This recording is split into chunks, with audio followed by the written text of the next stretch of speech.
that Edgar Berlanga is going to get the fight in September. I feel like if he's really going to get the fight, that they got to give him Caleb Plant first. And then the winner of that gets Canelo. Hopefully, we can run it on September. Puerto Rico versus Mexico. I feel like that's the biggest thing that can happen for this year. I mean, it's crazy that it's the second fight at 168, and now he's fighting for all the titles.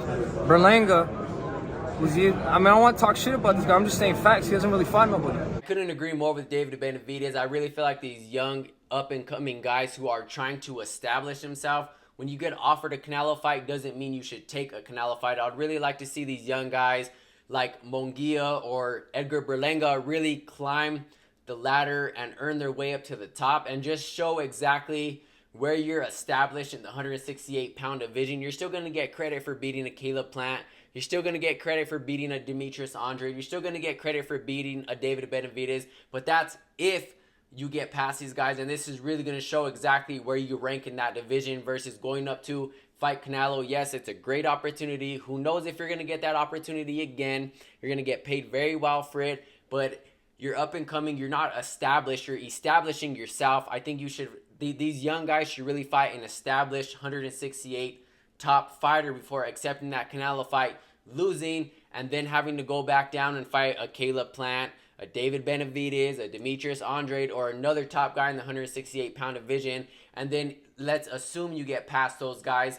Then you're back at for possibly maybe another Canelo shot, because there's really only one guy who is deserving and has been past due for a shot for Canelo, and that is David Benavidez. Right time to move up to super light heavyweight, because I've did everything I could do at 168. I've been there for 10 years.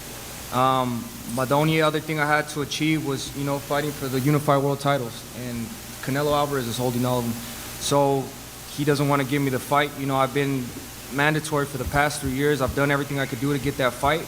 I still haven't got it, so I'm not going to wait around for nobody. I'm going to go and make my own lane at 175, and that's exactly what I'm doing. My career, I don't want Canelo to always be attached to that. I want my career to be my career. I want to go up and I want to win other belts at 175. I want to go up to cruiserweight. I want to do my own shit. I don't always want to be mentioned with Canelo. If he doesn't want to fight me, he doesn't want to give the fans that, then it's it. You know what I mean? He can let his fans down. I've never let my fans down at all.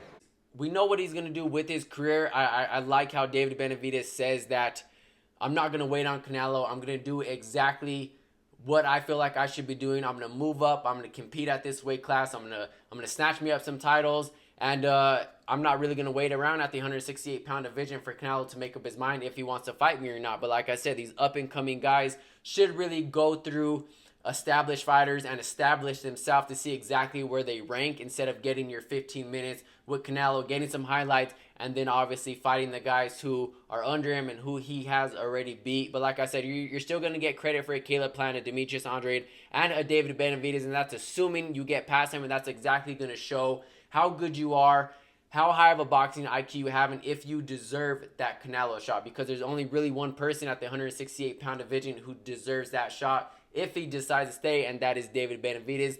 Let me know what you guys think about these young fighters just really jumping up and taking a shot at Canelo. I get it's a great opportunity, great payday. Who knows if you're going to get this opportunity again. I really feel like these up-and-coming young guys should really work their way up, be already established guys, top established guys that you are going to get credit for, versus jumping all the way up to the top, losing to Canelo, and then going back down and having to go that way to fight Caleb Plant, Demetrius Andrade, David Benavidez, and just starting basically from there where you should have started, in my personal opinion. Like I said, let me know what you guys think down in the comments below. If you guys think a young guy should just already take that top fighter versus working your way up and just see exactly where you establish and how good you really are. And I'll catch you guys in the next one. I'm out.